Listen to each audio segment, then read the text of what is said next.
नमस्कार, स्वागत है आपका मनी 9 में। आज हम चर्चा करेंगे पेटीएम पर। पेटीएम में आखिर ऐसा क्या हुआ कि 2 दिन की तेज़ी के बाद अचानक पेटीएम के शेयरों में आज फिर गिरावट आई। ये गिरावट तब आई जब बाजार आज 1300 पॉइंट ऊपर चढ़ा। वहीं जब पेटीएम का शेयर 2 दिन तब चला जब शेयर मार्केट नीचे गिर रहा था। तो आज ऐसा क्या हुआ कि पेटीएम में बिकवाली हुई? आइए जानते हैं हमारे साथी संदीप ग्रोवर से। संदीप जी बताइए, आखिर पेटीएम में ये 2 दिन की तेज़ी के बाद अचानक क्यों गिरावट आई? देखिए, स्वाभाविक सी बात है। जैसे आपने कहा कि 2 दिन में शेयर में काफ़ी ज़्यादा उछाल देखने को मिला है, तो वो हिसाब से एक थोड़ा-सा प्रॉफिट बुकिंग का भी आप फैक्टर कह सकते हैं। लेकिन एक जो बड़ी वजह है पेटीएम के शेयर में गिरावट की या मुनाफा वसूली की, वो ये है कि एक लंबे टाइम से निवेशित जो बड़े इन्वेस्टर थे, उनका एग्ज़िट हुआ है इस कंपनी से। जैक मा से तो आप, मैं और सभी फ़ैमिलियर हैं। जैक मा की अलीबाबा और एंड फाइनेंशियल दोनों ने ही अपना जो निवेश है, वो पूरी तरह से एग्ज़िट कर दिया और जो एग्ज़िट जिस दाम पे हुआ है, जो वैल्यूएशन है, वो काफ़ी चौंकाने वाले हैं। पहले मैं आपको बताता हूँ कितना निवेश इन्होंने किया था। करीब $100 मिलियन के आसपास का निवेश किया गया था 2017 में, यानी कि 5 साल से वो निवेशित थे। पेटीएम की जो पेरेंट कंपनी है पेटीएम ई कॉमर्स, उसमें इन्होंने ये निवेश किया था। 2017 में $100 मिलियन के आसपास का निवेश किया था, लेकिन कुल मिलाकर देखा जाए जो 2020 में लास्ट फंडिंग राउंड था, उसके मुताबिक देखें तो इस कंपनी की जो वैल्यूएशन है वो $3 बिलियन के आसपास की थी, यानी कि $300 करोड़ के आसपास की। लेकिन जिस दाम पे ये एग्जिट किया गया, जो पूरा हिस्सा बेचा गया है, वो काफ़ी चौंकाने वाला है। महज 100 करोड़ रुपए की वैल्यूएशन में ये डील होती हुई दिखी है, क्योंकि आप जैसे मैंने कहा अलीबाबा और एंड फाइनेंशियल के पास मिलाकर करीब 43 साढ़े 43% के आसपास का हिस्सा था। अलीबाबा के पास करीब 28.5% और एंड फाइनेंशियल के पास करीब 15% के आसपास का हिस्सा था।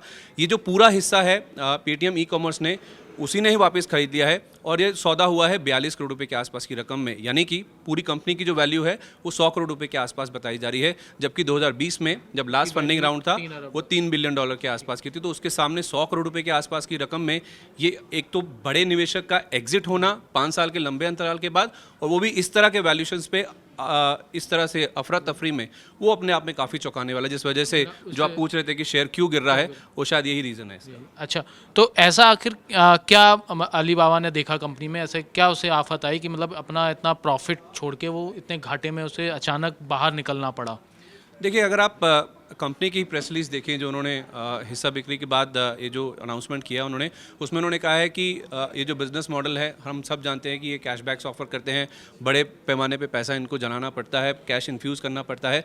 तो ठीक है, इन्होंने अपना कारोबार एक्सपेंड करने के लिए पैसा खर्च किया, इनका मार्केट शेयर एक्सपेंड भी हुआ, लेकिन उसके बावजूद ये कंपनी मुनाफे में नहीं आ पाई। अभी भी ये कंपनी ऑपरेशनल लॉसेस में, यानी कि कामकाजी घाटे में ही है। तो एक ये फैक्टर है कि एक लंबे समय से जो निवेशित एक निवेशक है, वो कहीं ना कहीं ये चाहता है कि अगर मैंने निवेश किया है तो मेरा पैसा बढ़े, उसका कंपनी का मुनाफा होगा, तभी इनका जो रिटर्न है वो कहीं ना कहीं बढ़ सकता है।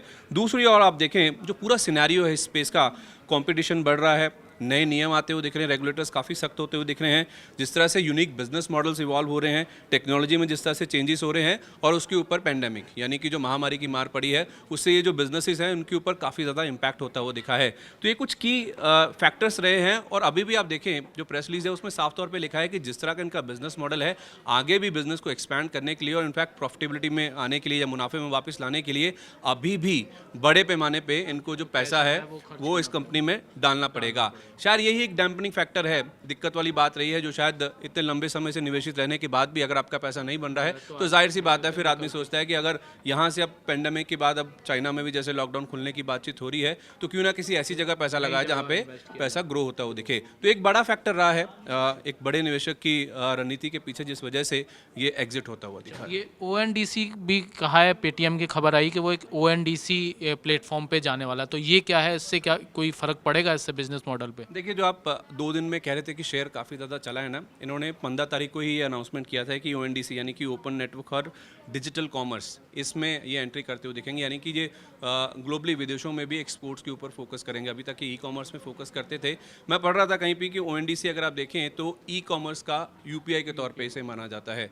तो शायद 2 दिन में जो उत्साह आपने शेयर में देखा बाजार में गिरावट के बावजूद, यही कारण था कि ये नए बिजनेस मॉडल में एंट्री कर रहे हैं, क्योंकि अभी तक जिस मॉडल में ये हैं, कामकाज करते हैं, बड़ा पैसा इन्फ्यूज़ करने के बावजूद भी ये मुनाफे में नहीं आ पाए। तो एक नई आशा की किरण जागी है कि शायद ये जो ओएनडीसी है, इनके लिए शायद कहीं ना कहीं फॉर्च्यून्स पलटते हुए देखें, ये कहीं ना कहीं मुनाफे में आ जाए, इस वजह से ये आए हैं। लेकिन उसके साथ साथ इतने बड़े अनाउंसमेंट होने के बावजूद बाजार में इतना उत्साह था, तब इतने बड़ा निवेशक अगर निकल रहा है, तो फिर ये दिक्कत वाली बात है कि शेयर मुनाफा कहीं ना कहीं मुनाफा वसूली होती हुई दिखी है। लेकिन फिर भी आप देखें अभिषेक, आज जो शेयर की अगर आप चाल देखें तो 1% से कम की गिरावट देखने को मिली है। भले ही बाजार तेज़ था लेकिन 14-15% के आसपास की बड़ी तेज़ी के बाद शेयर में केवल 1% के आसपास की गिरावट देखने को मिली है। अब जहाँ तक आउटलुक की बात है, क्योंकि 2150 रुपये का इशू प्राइस था जब ये शेयर लिस्ट हुआ था, वहाँ से शेयर में बहुत ज़्यादा गिरावट देखने को मिल रही है। मैं एक सिटी की रिपोर्ट पढ़ रहा था, वो ये कह रहे हैं कि जिस तरह की गिरावट 2150 रुपये से करीब 73% के आसपास की हो चुकी है, अब यहाँ पे जो वैल्यूशंस हैं वो कहीं ना कहीं बहुत अट्रैक्टिव नज़र आ रहे हैं। जहाँ तक आउटलुक की या तो फिर आने वाले समय की बात है, उनका ये कहना है कि जिस तरह का इनका यूज़र बेस है, 7 करोड़ से ज़्यादा इनका यूज़र बेस है, 2.5 करोड़ से ज़्यादा इनके मर्चेंडाइज है, मर्चेंट्स हैं, तो उस लिहाज से देखा जाए यहाँ से जो अपॉर्चुनिटीज़ हैं, जो विंडो उनको नज़र आ रही है ग्रोथ की, वो काफ़ी अच्छी नज़र आ रही है। प्रॉफिटेबिलिटी कब तक आएगी ये तो किसी का भी अनुमान गलत साबित हो सकता है, लेकिन हाँ, सिटी की एक रिपोर्ट ज़रूर बता रही है कि यहाँ से अपसाइड की गुंजाइश है। 910 रुपये तक के टारगेट्स देखने को मिल सकते हैं। शायद एक उम्मीद बन रही है कि इस कंपनी के लिए अब गिरावट का दौर शायद ख़त्म हो चुका है। अब यहाँ से तो इसका मतलब है कि जो जिन्होंने आईपीओ में या हाई वैल्यू पे इन्वेस्ट किया हुआ है वो क्या करें, मतलब उनको एवरेजिंग करना चाहिए, निकल जाना चाहिए, थोड़ा सा वेट करना चाहिए, वेट एंड वॉच वाली पोजीशन में आ जाना चाहिए? देखिए, जिन्होंने ऊंचे भाव पे 2150 रुपये पे लिया है, वो भी चाहें तो इन लेवल्स के आसपास एवरेज आउट कर सकते हैं। ऐसा ब्रोकिंग हाउसेज या एक्सपर्ट से जो हमारी बातचीत है वो भी हुई है। अगर आप चाहें तो 600 रुपये के नीचे आप चाहें तो नया निवेश भी कर सकते हैं, क्योंकि जिस तरह से अब सिनेरियो बदल रहा है डिफरेंट ब्रोकिंग हाउसेज से या एक्सपर्ट से जो हमने बात करी है, उनका ये मानना है कि अब यहाँ से सिनेरियो इस तरह से लग रहा है कि शायद इस कंपनी के जो बुरे दौर हैं प्राइस वाइज, जो गिरावट का जो दौर हमने देखा था वो शायद खत्म हो चुका है। स्टॉक बॉटम आउट होता हुआ दिख रहा है और यहाँ से आप चाहें तो तेज़ी की उम्मीद भी कर सकते हैं। ओके, हमारे दर्शकों को पेटीएम पर इतनी अच्छी और महत्वपूर्ण जानकारी देने के लिए संदीप आपका धन्यवाद। ऐसे ही और काम की खबरों को देखने के लिए बने रहिए मनी 9 के साथ।